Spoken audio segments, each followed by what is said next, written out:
एक युवक चुपके से अपनी माँ के किचन में बैठकर खाना खा रहा था। खाते खाते उसने कुछ अजीब सा महसूस किया। कटोरे के नीचे एक चाबी छुपी हुई थी।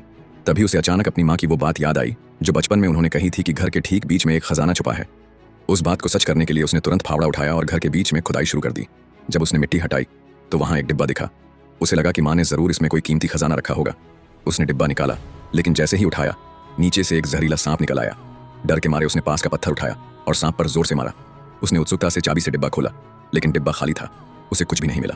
थोड़ी देर सोचने के बाद उसने खुद को समझाया शायद खजाना और नीचे छुपा होगा। फिर से खुदाई शुरू की।